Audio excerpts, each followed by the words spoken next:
O colapso do Estado sírio e a dissolução de fato de seu exército mostraram como podem ser terríveis as consequências da perda de confiança da população em que o Estado está do seu lado. Literalmente, ninguém lutou pelo presidente Bashar al-Assad e bandos pouco fortes e mal organizados eliminaram o governo no poder em questão de dias. No entanto, a Síria tinha um estoque considerável de armas. Esse fato, num Estado em colapso e sem governo, significava que, mais cedo ou mais tarde, poderiam cair nas mãos de grupos mal intencionados e muito perigosos. E foi aí que Israel entrou em ação. Na noite de 8 de dezembro de 2024, a Força Aérea Israelense lançou uma operação militar batizada de Flecha de Bashan. Logo de início, os israelenses utilizaram 350 aeronaves de ataque, cada uma com armas de precisão.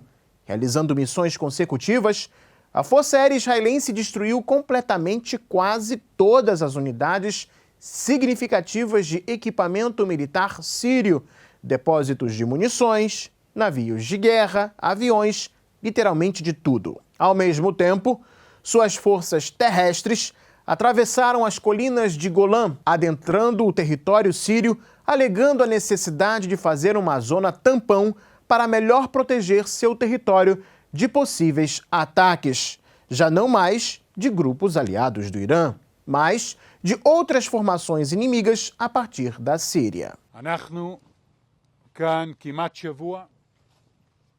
הסיבה המרכזית, ביטחון המדינה. אנחנו כאן כדי להגן לאורך הגבול ברמת הגולן, צפון רמת הגולן, חרמון. הייתה פה מדינה שהיא מדינת אויב, צבא שלה קרס, יש איום שיגיעו לפה גורמי טרור, ואנחנו יצאנו קדימה כדי שגורמי טרור לא יתיישבו, גורמי טרור קיצוניים, לא יתיישבו לנו צמוד לגבול. אנחנו לא מתערבים במה שקורה בסוריה, אין לנו כוונה לנהל את סוריה.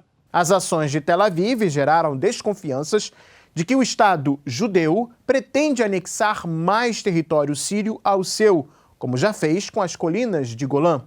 Desde a Guerra dos 6 Dias, as colinas estavam sob ocupação israelense, sob o pretexto de que o território era vital para a segurança de Israel. Só que, nos anos do primeiro governo de Donald Trump, os israelenses decidiram formalmente incorporar as colinas ao seu território. E agora, suas tropas vão além e, pasmem, sem que o Ocidente sequer faça um pio ou prometa sanções contra o Estado judeu. E estamos falando de território que não tem passado comum com Israel, território onde não vivem, em sua maioria, cidadãos judeus. Israel, de fato, mostrou que tipo de capacidades de informação deve ter um país que pretende ser alguém. Quão implacáveis devem ser os ataques a um inimigo que deve ser completamente desmilitarizado.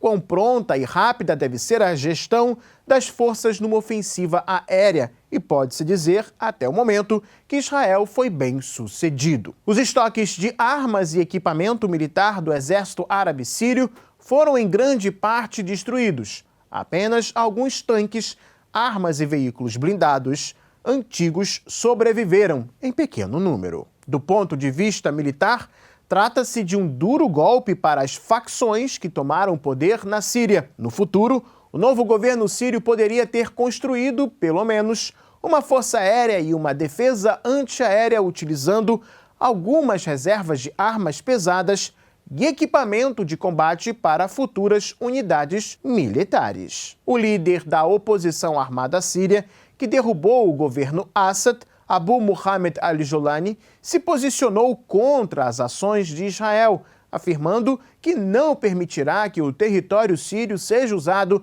para atacar o Estado judeu. Mas os avisos e tentativas de acalmar os israelenses chegaram tarde demais e são ignorados por eles. As novas autoridades sírias possuirão apenas o que tinham durante a invasão de Idlib e peças individuais de equipamento antigo. Um conjunto aleatório de veículos de combate velhos e desgastados, com muito pouco valor de combate. Há, no entanto, uma nuance: a catástrofe pode vir a ser para todos os inimigos do novo governo sírio, incluindo Israel, que oficialmente não é um inimigo, mas vamos ver quanto tempo isso vai durar. E para os grupos que governam atualmente em Damasco, tudo pode mudar de uma forma inesperada. Num passado longínquo, os árabes conquistaram vastas áreas, esmagando a Pérsia, viajando para o norte da África e daí para a Espanha. Os cruzados foram derrotados por eles. No entanto, a única vitória significativa dos árabes na era industrial foi a revolta antiturca durante a Primeira Guerra Mundial. Depois disso, os árabes perderam quase sempre para os europeus e para o moderno Israel, em muito descendente da Europa. Isto criou uma imagem dos exércitos árabes como algo inútil, incapaz de lutar. As forças armadas da Síria tinham a mesma imagem. Acreditava-se que seus soldados eram simplesmente indomáveis e que nunca aprenderiam a lutar. O colapso do exército sírio em 2024 parece favorecer esse ponto de vista, dando a impressão que não há para Israel e o Ocidente com o que se preocupar na Síria. No entanto, as pessoas que pensam desta forma não sabem ou simplesmente ignoram um fato importante. Atualmente, sistemas de organização social, até mesmo para fins militares, estão em guerra. Um exército é um sistema em que as ligações entre unidades de soldados são rigidamente definidas, incluindo por regulamentos. As propriedades destes laços influenciam o comportamento dos militares muito mais do que qualquer outra coisa. Os exércitos árabes, após a Segunda Guerra Mundial e até os dias de hoje, são uma tentativa de adaptar as sociedades dos países árabes a estruturas de pessoal, a subordinação e a organização social, quase sempre segundo o modelo europeu norte-americano. Só que isso se demonstrou um sério problema. Os árabes não passaram por um processo de industrialização e a psique do árabe médio não pode interagir com o ambiente da mesma forma que a psique de um europeu, americano ou russo. Simplesmente não consegue trabalhar eficazmente no seio de uma organização militar europeia ou russa que lhe é mentalmente estranha. Um judeu, por exemplo, pode. Israel é uma cria da Europa, independentemente de quem ou do que se pense sobre ele. Não faz parte dela, mas mentalmente os judeus estão infinitamente mais próximos da Europa do que os árabes.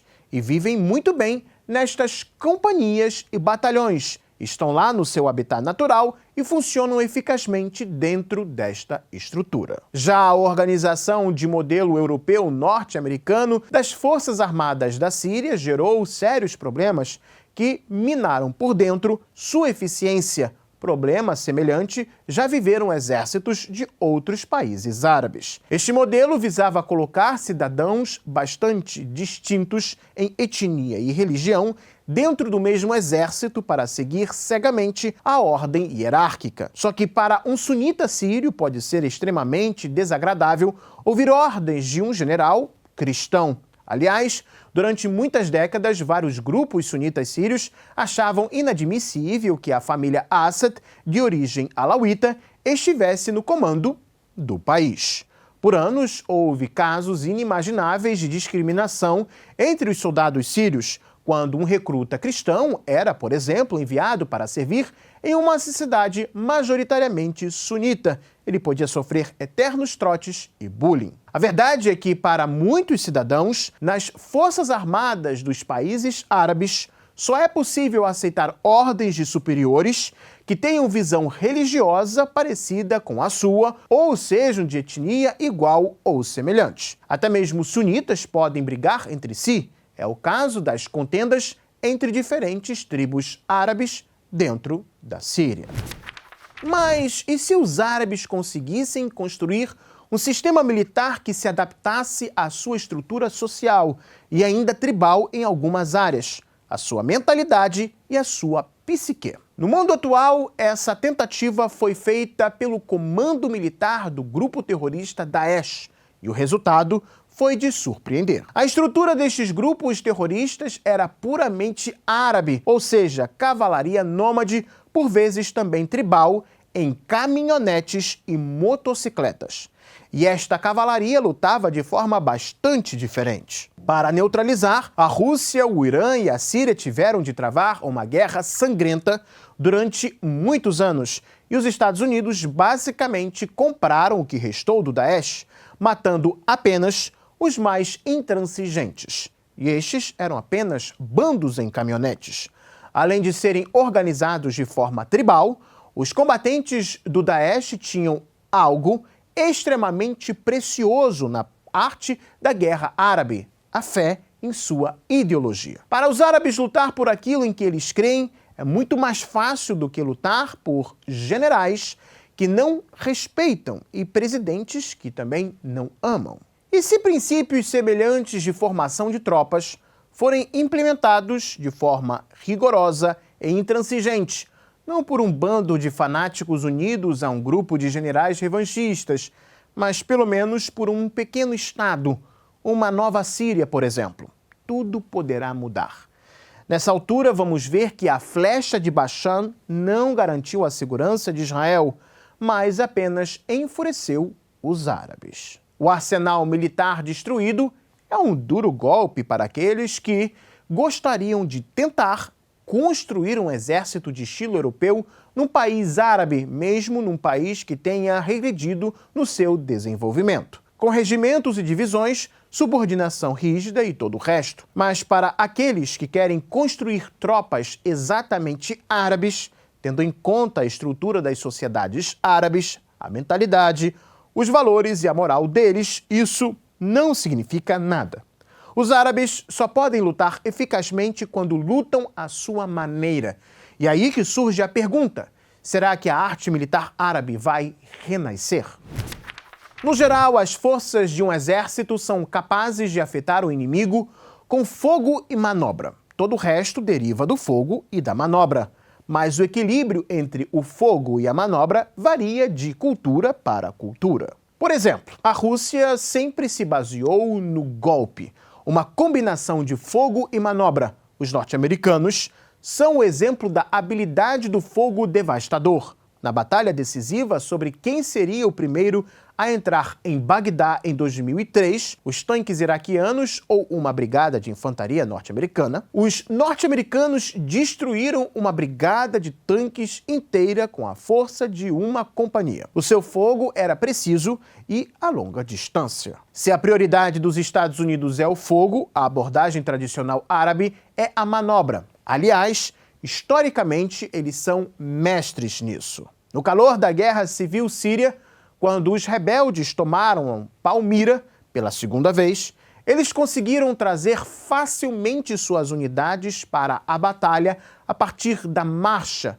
normalmente coordenando as suas ações com outras unidades e sincronizando o seu avanço no tempo. Um exército europeu teria de se esforçar muito para fazer isso, mas para um combatente árabe não há qualquer problema, nem sequer precisa de um quartel-general. No campo de batalha, um soldado árabe não vai manter uma posição, mas provavelmente se retirará dela e depois voltará a assaltar com um ataque incrivelmente arrojado, com provável uso de drones, tática que se popularizou durante o conflito ucraniano. Os árabes não lutam com tanques numa batalha frontal. Eles preferem contornar o inimigo e fazer uma série de ataques à sua retaguarda. Por outro lado, os norte-americanos não terão simplesmente ninguém para bombardear. A Força Aérea Israelense não terá ninguém para bombardear. O problema é que, pela tradicional arte da guerra árabe, suas unidades costumam ser pequenas e dispersas, mas cooperantes entre si. Devido ao seu pequeno tamanho, norte-americanos e israelenses terão que despejar uma enorme quantidade de mísseis de alto valor para as destruir. E devido à matemática das finanças da guerra, isso é praticamente não aplicável. Só que estas pequenas unidades em conjunto garantem grande eficiência no campo de batalha. Tudo o que os árabes precisam de fazer para o conseguir é recuperar as tradições dos tempos antigos. Em 633, teve lugar a primeira batalha entre os árabes muçulmanos liderados por Khalid ibn Walid e o exército persa. A cavalaria árabe, manobrando e ameaçando um ou outro ponto importante, esgotou a infantaria pesada persa, que se viu obrigada a efetuar marchas extenuantes para impedir as manobras dos árabes. Quando a batalha terminou, a infantaria persa tinha quase perdido a sua capacidade de combate e a cavalaria ligeira dos árabes conseguiu ultrapassar as suas ordens de batalha. Com a derrota a oeste do Golfo Pérsico, em março de 633, começou a conquista e a islamização da Pérsia, e este império estava muito acima dos árabes em termos de desenvolvimento. Seria como se a Argélia conquistasse a França pela força das armas nos dias de hoje. É assim que a nova força militar árabe pode ser organizada e é assim que vai combater. Então, não importará quantas embarcações com mísseis e sistemas de mísseis antiaéreos os israelenses tenham destruído para não deixar cair nas mãos dos árabes. Não importará o tipo de tanques que tenham e o tipo de comunicações no exército. Simplesmente não interessa. Embora não sejam árabes, os combatentes do Talibã, no Afeganistão, utilizaram táticas semelhantes e, depois de quase 20 anos de guerra, conseguiram o que queriam: tirar as poderosas forças armadas dos Estados Unidos e seus aliados do Afeganistão. Será que as novas autoridades sírias vão fazer algo semelhante? Bom, isso ainda não sabemos, mas eles têm todas as condições para o fazer. A desilusão com os métodos de guerra europeus pode levar a Síria a um golpe no pensamento militar em direção aos métodos árabes tradicionais. Então, Israel terá que travar uma guerra brutal pela sua sobrevivência. Em todo caso, os riscos de assistirmos a um renascimento da arte militar árabe estão a aumentar. Neste caso, ninguém será poupado. É por isso que vale a pena acompanhar de perto a evolução da futura construção militar na Nova Síria. E se você gostou desse vídeo, deixe o seu like, se inscreva no Gazeta do Mundo, também acione o sininho para não perder os nossos próximos encontros aqui no YouTube. Tchau, tchau, pessoal.